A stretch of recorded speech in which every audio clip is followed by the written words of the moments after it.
semua senang dengan sebuah judul khotbah, saya mau sampaikan dengan topik toxic relationship.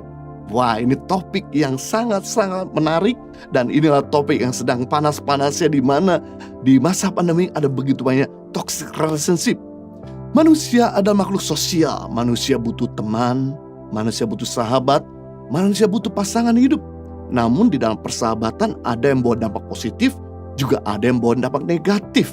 Itu sebabnya kita masih cerdas dalam memilih dan memilah persahabatan, sebab persahabatan kita atau pertemanan kita akan mendatangkan masa depan kita. Kalau persahabatan negatif, masa depan negatif.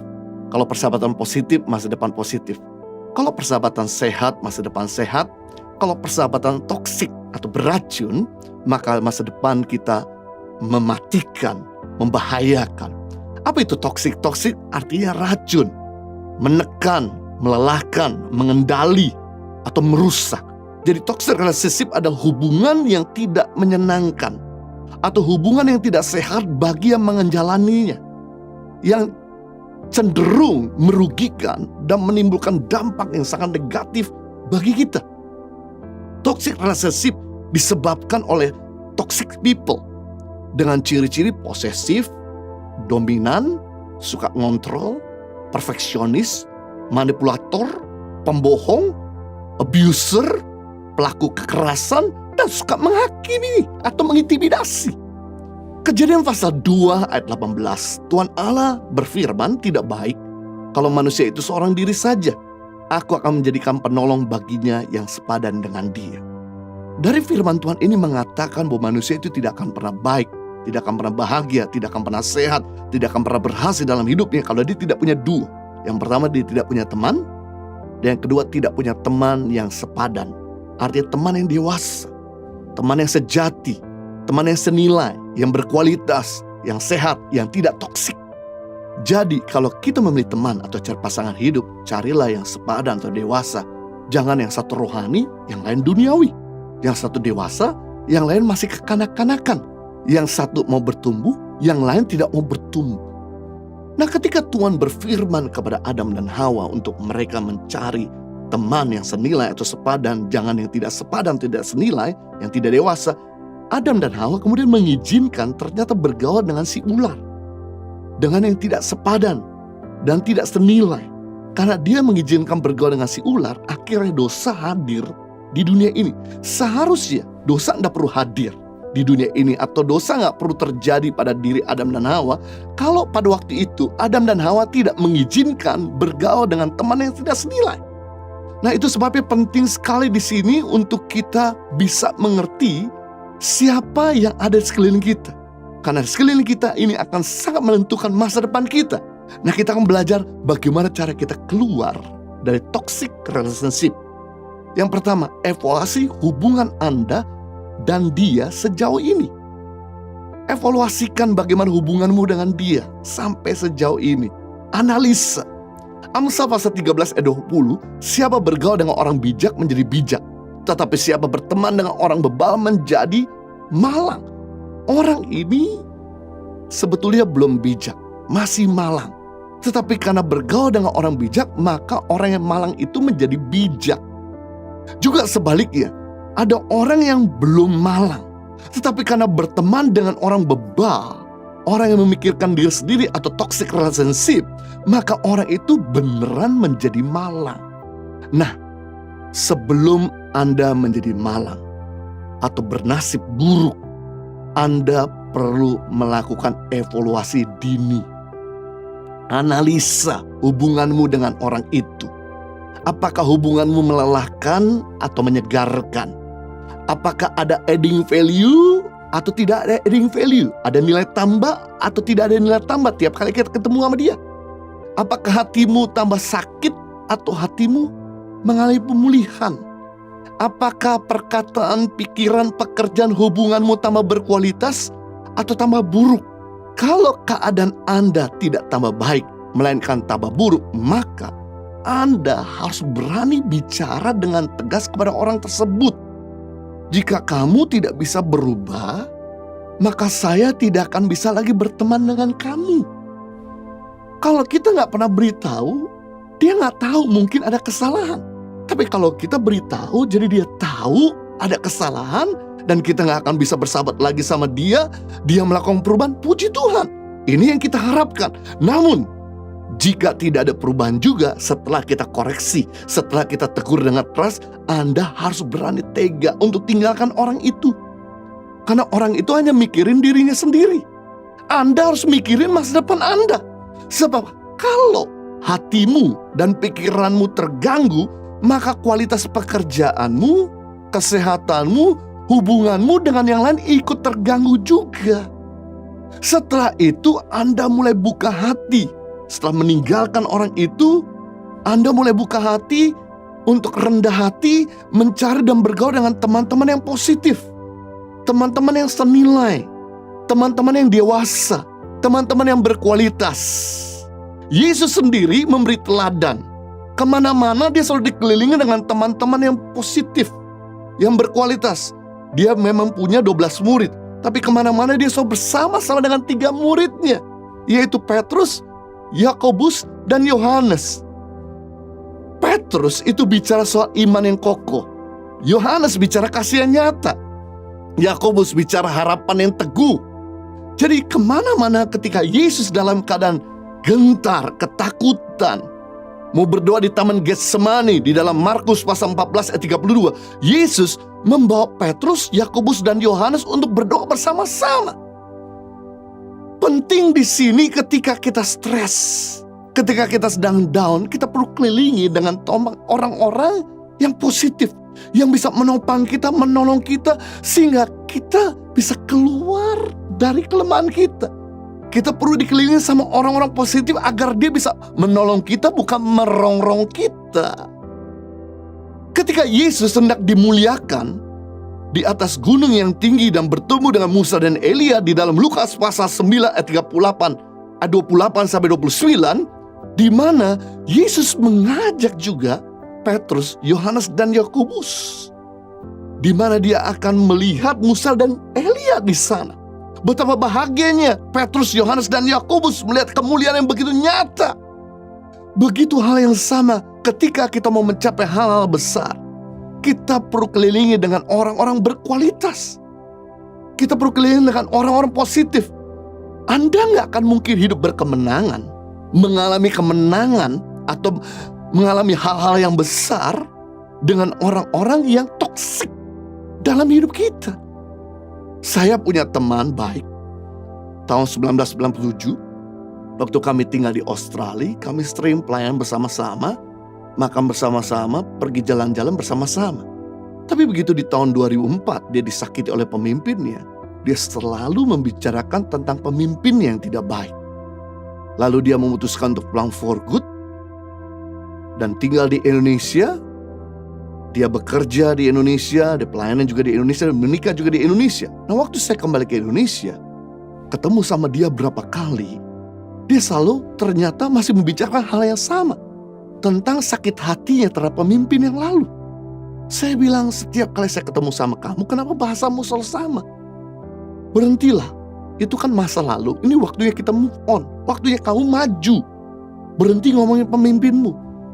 Coba bicarakanlah kesaksian hidupmu, bagaimana perjalananmu sama Tuhan. Pasti ada hal yang ajaib yang kamu bisa ceritakan. Ceritakan tentang visimu ke depan, sehingga kamu gak lagi bicara tentang masa lalumu. Dia bilang, gelaplah. Jelas gelap, karena kamu masih lihat ke belakang. Kamu gak bisa mengampuni, kamu gak bisa move on. Saya bilang sama dia, bahwa saya gak bisa lagi bergaul sama kamu, karena kamu selalu bikin saya jadi capek. Kamu gak mau berubah tiap kali saya nasihati kamu. Kamu tuh melelahkan. Bisa jadi toksik juga bagi saya. Bisa-bisa saya punya pikiran negatif tentang pemimpinmu juga, padahal saya tidak ada hubungan sama sekali sama dia. Dan kemudian saya mulai putuskan untuk melepaskan dia dari persahabatan sama saya. Daripada saya tegang terus, daripada kita gak bisa ketemu, daripada dia gak mau bertumbuh, saya mau bertumbuh, jadi akhirnya saya nyangkut di tempat. Jadi lebih baik saya lepasin dia. Ini merupakan hal yang penting dalam kehidupan kita. Jadi tolong dianalisa dari hubunganmu dengan temanmu hari ini. Apakah tambah berkualitas atau tambah buruk? Apa tambah sehat atau tambah tidak sehat? Kalau Anda tahu ternyata keadaanmu tidak tambah baik, berani tegaklah untuk meninggalkan temanmu yang toksik dan bergaullah untuk mencari teman-teman yang positif. Maka saya percaya Anda akan pulih dari toxic relationship dan hatimu akan sehat, pikiranmu sehat, perkataanmu sehat, dan bahkan hubunganmu juga sehat. Yang kedua, cara kita keluar dari toxic relationship yaitu mengisi waktu untuk mengembangkan kapasitas. Mengisi kegiatan yang bermanfaat buat diri kita. Kita punya waktu terbatas, harta terbatas, tenaga terbatas. Jangan pakai yang terbatas untuk sakit hati dengan temanmu yang menjadi toksik. Tapi pakailah semua yang terbatas yang kita miliki untuk mengembangkan diri kita. Matius pasal 25 ayat 14-19 cerita di mana Yesus memberikan sebuah perumpamaan tentang talenta. Ada satu orang tuan memiliki 3 orang hamba. Hamba yang pertama diberikan 5 talenta. Hamba yang kedua diberikan 2 talenta. Dan hamba yang terakhir diberikan 1 talenta. Masing-masing diberikan sesuai dengan kesanggupannya. Lalu tuan itu berangkat. Hamba yang punya 5 talenta coba menjalankan dan mengembangkan menjadi 10 talenta. Hamba yang punya 2 talenta menjalankan dan mengembangkan menjadi 4 talenta. Tetapi hamba yang punya 1 talenta coba menjalankan yang gagal. Kemudian dia jadi toksik bagi yang lain. Dia ngomongin pemimpinnya jahat, menuai di tempat dia tidak pernah menabur, berarti menuduh pemimpinnya pencuri. Akhirnya talenta tetap 1 dan tidak berkembang. Puji Tuhan, hamba yang punya 5 talenta dan 2 talenta tidak terpengaruh terhadap temannya toksik. Mereka sibuk untuk terus mengembangkan kapasitasnya. Karena dia tahu waktunya terbatas. Suatu kali pemimpinnya akan datang kembali mengadakan perhitungan. Dan benar, ketika pemimpin itu kembali mengadakan perhitungan, maka hamba yang punya 5 talenta jadi 10 talenta. Hamba yang punya 2 talenta jadi 4 talenta menerima pujian dan kemudian masuk di dalam kehidupan yang kekal. Sedangkan hamba yang tidak mengembangkan talentanya tetap 1 dan menjadi toksik bagi yang lain, akhirnya diambil talenta daripadanya dan dia dicampakkan ke dalam hukuman yang kekal. Membuktikan di sini bahwa ternyata setiap kita diberikan kemampuan, setiap kita diberikan kapasitas, tapi kita punya tanggung jawab untuk mengembangkannya. Karena akan datang waktunya di mana Tuhan kita akan mengadakan perhitungan dengan kita. Isilah waktumu untuk mengembangkan kapasitas. Sebab perbedaan antara hamba yang mengembangkan kapasitas dengan hamba yang tidak mengembangkan kapasitas, yaitu hamba yang mengembangkan kapasitas, dia meluangkan waktunya, mengisi waktunya untuk mengembangkannya, memanfaatkan waktunya untuk bisa memperbesar kapasitasnya. Sedangkan hamba yang tidak mengembangkan, dia ngomongin pemimpinnya, ngomongin yang lain, dia tetap bermalas-malasan. Nah, yang menarik, setiap manusia itu lahir dengan kemampuan dan kapasitas. Every people born with ability and capacity. Karena firman Tuhan berkata dalam Matius 25:15, yang seorang diberikan 5 talenta, yang seorang lagi 2, yang seorang lagi 1. Masing-masing diberikan sesuai dengan kesanggupannya. Perhatikan, dari ketiga orang hamba ini tidak ada satupun yang tidak diberikan kemampuan. Berarti setiap orang lahir di muka bumi ini punya kemampuan, punya kapasitas, punya skill. Ada 4 tujuan Tuhan memberikan skill atau kemampuan atau kapasitas dalam kehidupan kita. Yang pertama, agar kita mencari nafkah.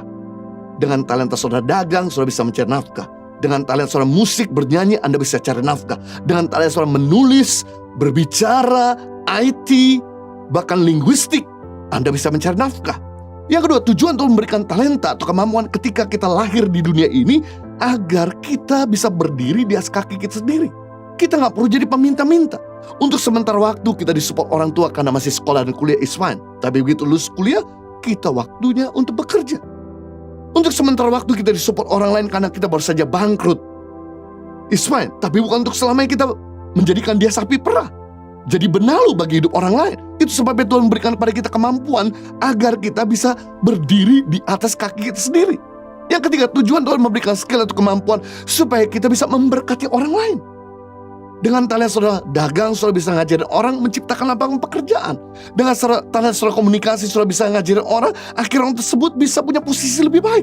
Dengan talent saudara IT, komputer, saudara bisa ngajarin orang, akhirnya orang tersebut bisa punya pekerjaan. Berikut yang keempat, tujuan Tuhan memberikan talenta kepada kita agar kita melipat gandakan.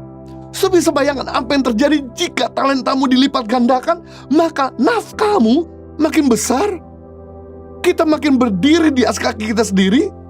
Kita bisa jadi berkat buat lebih banyak lagi orang.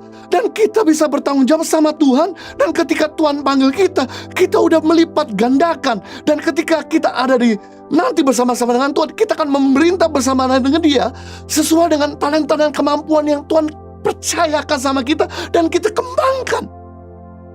Setiap kita lahir dengan kemampuan, tapi kita punya tanggung jawab untuk mengembangkannya. Setiap kali saya pergi ke kuburan, saya sedih bukan karena berduka saja dengan orang yang telah pergi. Tetapi saya sedih ketika saya melihat di dalam kuburan ada begitu banyak orang besar yang tidak menjadi besar. Kuburan adalah tempat orang sukses yang tidak pernah menjadi sukses. Ketika saya coba membayangkan pada kuburan tersebut, ada begitu banyak desain-desain yang belum sempat dibuat sama orang itu, tapi karena sakit hatinya sama temannya, maka mereka bawa masuk dalam kuburan. Ada begitu banyak produk-produk yang belum sempat dibuat sama orang tersebut, tapi karena kemalasannya, mereka bawa masuk dalam kuburan. Ada begitu banyak bisnis-bisnis yang belum sempat dibuat sama orang tersebut, tapi karena tidak mau mengembangkan kapasitasnya, mereka bawa masuk dalam kuburan. Ada begitu banyak makanan-makanan yang belum sempat dibuat sama orang itu. Khotbah-khotbah, lagu-lagu yang belum sempat diciptakan sama orang tersebut, tapi karena nggak mau berhenti untuk mencoba yang baru, maka mereka bawa masuk dalam kuburan. Akhirnya, potensi selesai. Selama kita masih bernafas, berapapun usia Anda, kapasitasmu bisa dikembangkan. Sekalipun kau sudah usia yang lanjut, tapi begitu Anda masuk kuburan, selesailah, Anda bisa mengembangkan kapasitas.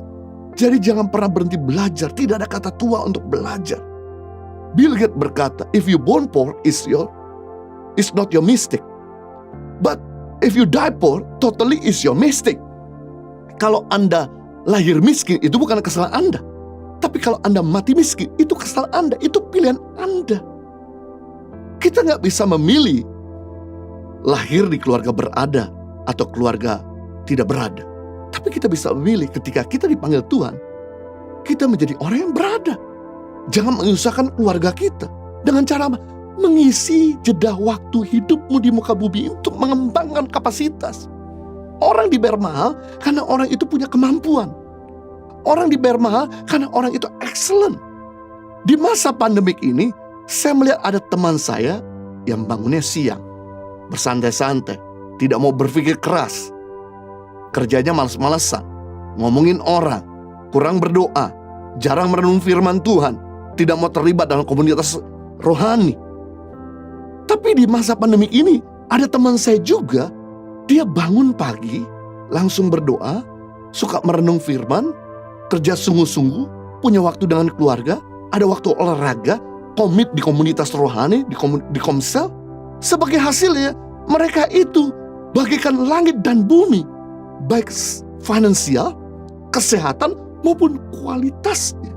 Jadi Anda nggak bisa iri sama keberhasilan seseorang.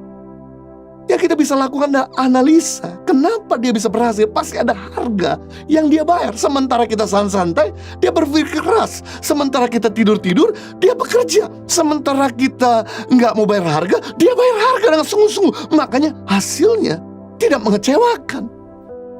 Masing-masing di antara kita menghadapi problem, tekanan, dan tantangan. Pilihan di tangan kita. Apakah kita mau better atau worse? Lebih baik atau lebih buruk? Apakah kita mau maju atau tidak? Apakah kita mau pahit atau mengampuni? Mari kita isi waktu kita untuk mengembangkan kapasitas. Karena kita punya waktu terbatas, harta dan tenaga terbatas, pakai pakai itu untuk mengembangkan kapasitasmu, sehingga engkau gak punya waktu lagi untuk sakit hati, gak punya waktu untuk ngomongin orang, dan kau punya hidup berguna bagi yang lain. Yang ketiga, cara kita keluar dari toxic relationship. Rendah hati untuk dipimpin.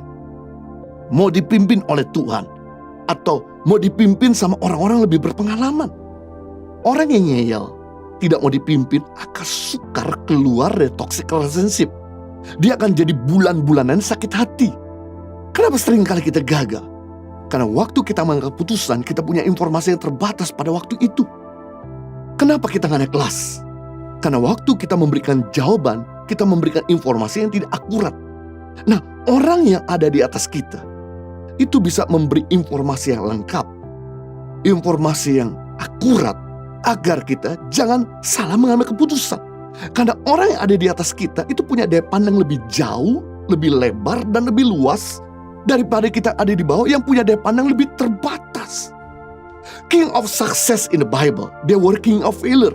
Raja-raja sukses dalam Alkitab, mereka adalah orang-orang yang gagal di masa lalunya. Tetapi mereka adalah orang-orang yang dipimpin, mau dipimpin oleh Tuhan, mau ditegur oleh sesama, oleh pemimpinnya.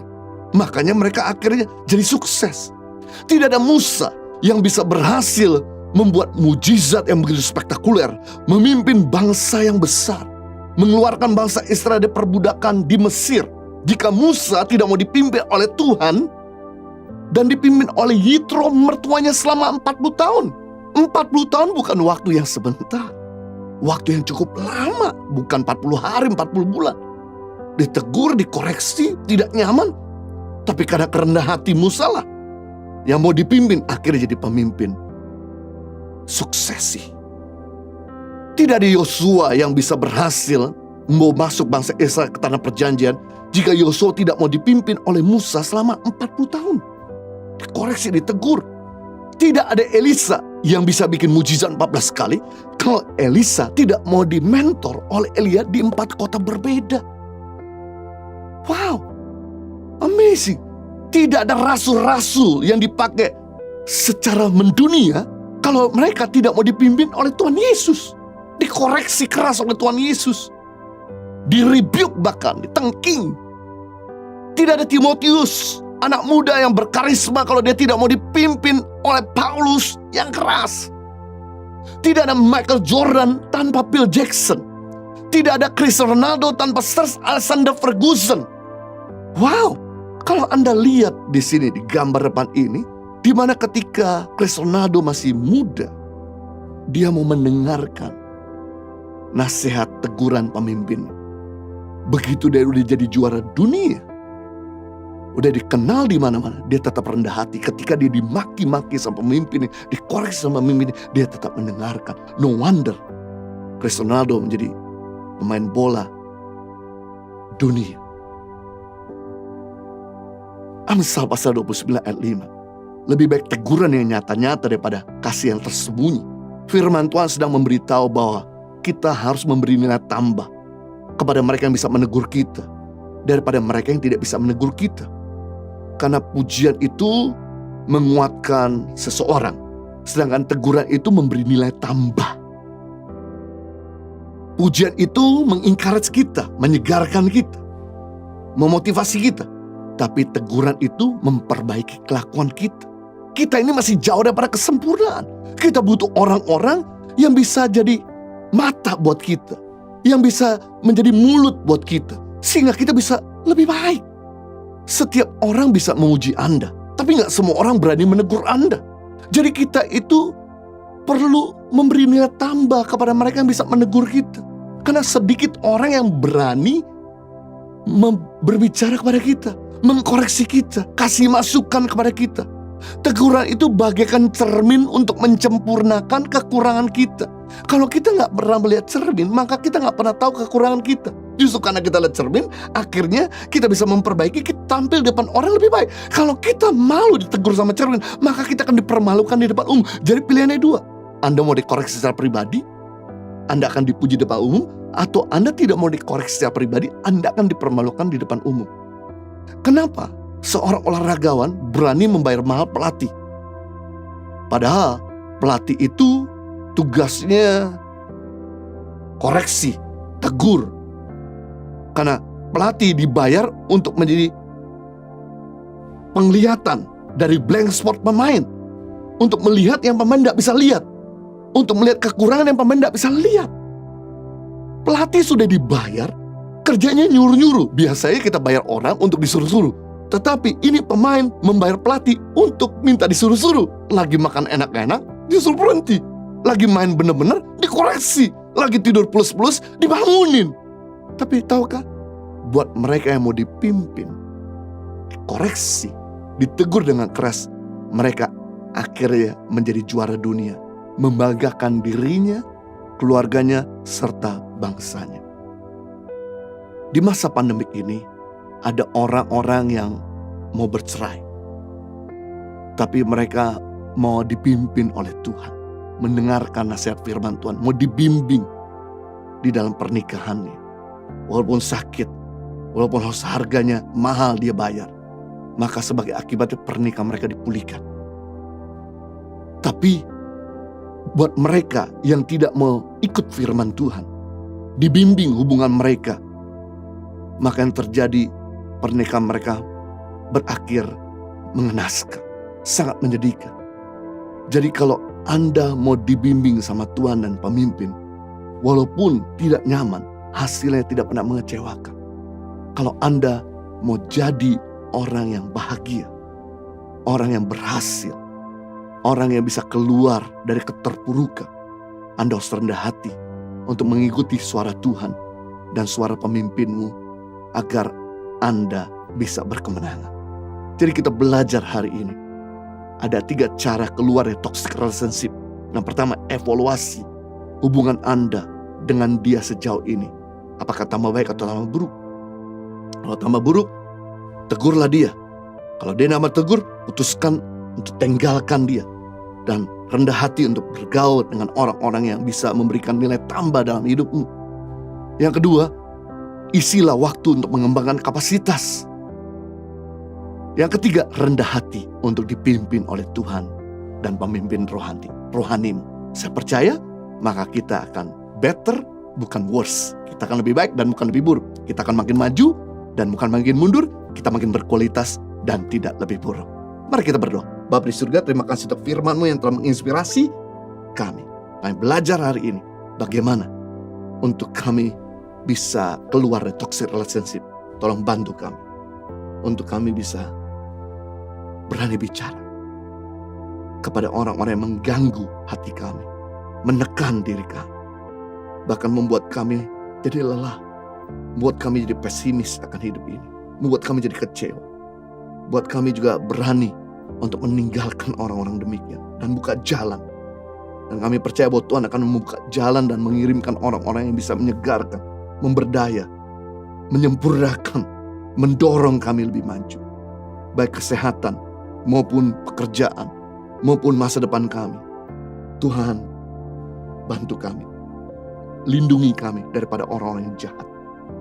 Orang-orang yang merusak hidup kami, pekerjaan kami, masa depan kami, dalam nama Yesus. Tapi pulihkan hati kami dalam nama Yesus.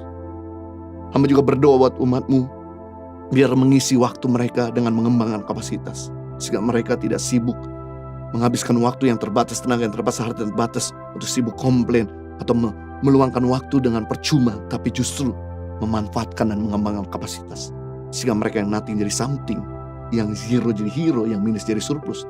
Hamba juga berdoa buat umat-Mu tetap rendah hati, mau dipimpin oleh firman Tuhan dan pemimpin rohani maupun orang-orang yang bisa kasih nasihat, orang tua, bahkan mungkin guru, dosen, dan sebagainya. Dan kami percaya semua orang hebat lahir dari orang-orang yang rendah hati mau dipimpin. Berkati umat-Mu untuk mereka jadi orang-orang berhasil, untuk mereka jadi orang-orang berkemenangan, untuk mereka bisa menikmati janji-janji Tuhan. Demi nama Yesus, kita semua sudah diberkati, sama-sama katakan amin.